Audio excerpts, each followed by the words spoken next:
What's up, guys? Boy here. Today we're doing another video. Today we're taking a look at the K-Bar Zombie Killers Collection Famine Tanto. Let's begin. Okay, this is technically the fourth piece of the K-Bar Zombie Killers Collection. The third one would be the War Sword. So first is the Pestilence Chopper, the Death Dagger, the War Sword, and of course, the famine tanto. Now, before we get to the whole details itself, I want to show you this, and I got this with this, rather from the box itself. Yeah, here's the original, box, which I mentioned from my K-Bar Swabby that it actually came with this box, which it's actually practically cool to see this. Got some nostalgia for that. Here's, in fact, the limited lifetime warranty, which that's kind of what it is.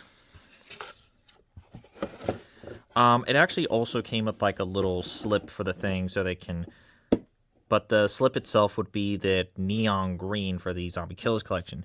Compared that to the newer one, which is... This is from the Zomstro. This is technically from the Zomstro, where it's just the more of that brown approach, which is totally fine for that, makes it more funnier to see that. Okay, let's get to the sheath itself. Now, the sheath itself is made of nylon, having two straps to secure the entire handle of the blade, with a plastic inserts inside there. You got the belt loops for going downwards, and of course for the molly webbing on all three sides. Zombie Kills collection, biohazard symbol, trademark, neon green drawstring, a Velcro patch that's supposed to have the Velcro patch, but it doesn't. A little bonus knife, the Ectron skeleton knife, which, believe it or not, this is probably one of the more sharper ones that I have in my collection. Yeah, that actually is a little bit hair-shaven sharp. I think it's the Death Dagger has that one. So, inside the drawstring,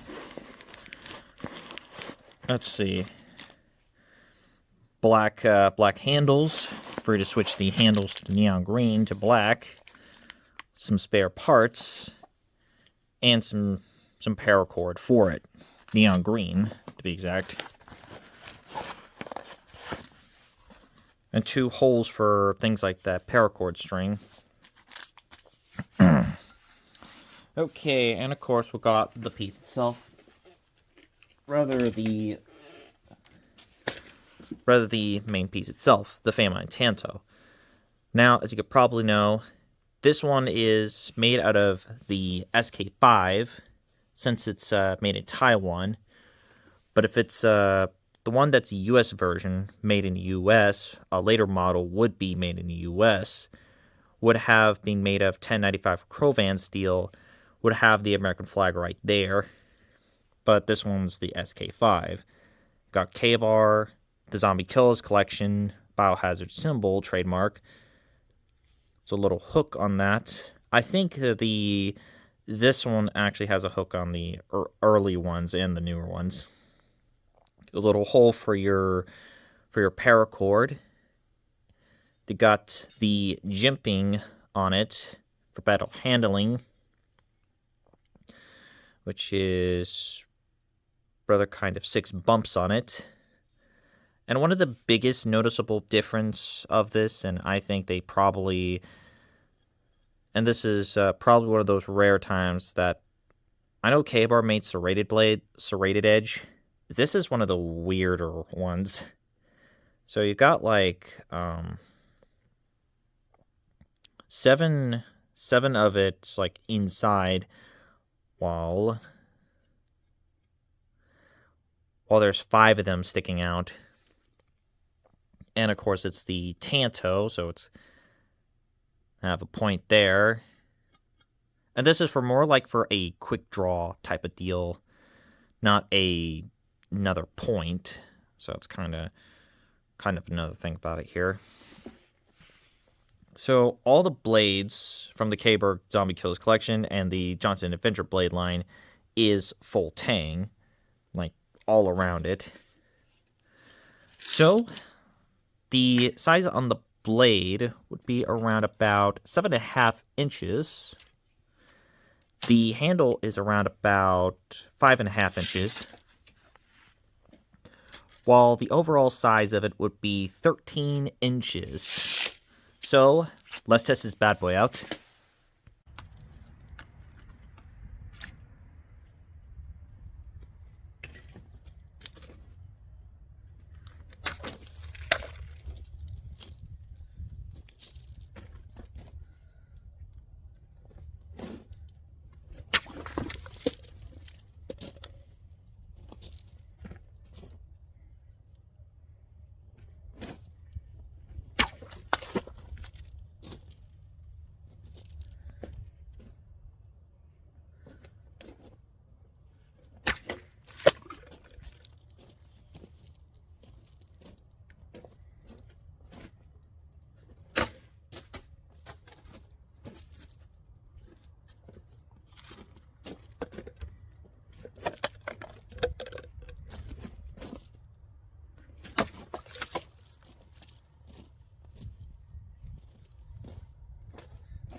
So the results out there is pretty good on this one. Now, this one strike, which, yeah, a little 2 cuts on that.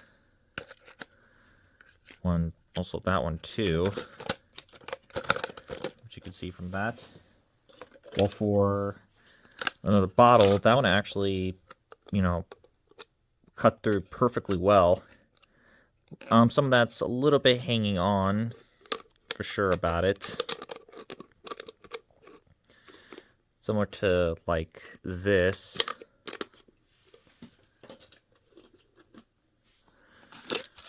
This one, again, clean cut. Well, a little rough on there, but it really did the job well. This one actually did a little bit of a wavy curve to the blade, which you can see that, the big old wave to it. The harder plastic completely just went through like it's nothing. But for striking it, not pretty good. It's like it's just left hanging there. And another strike, pretty rough to it. And now for the jug itself, it one big heavy strike there. It's just big old piece of plastic holding on. And then you got the second strike, which you could see how practically insane this one is.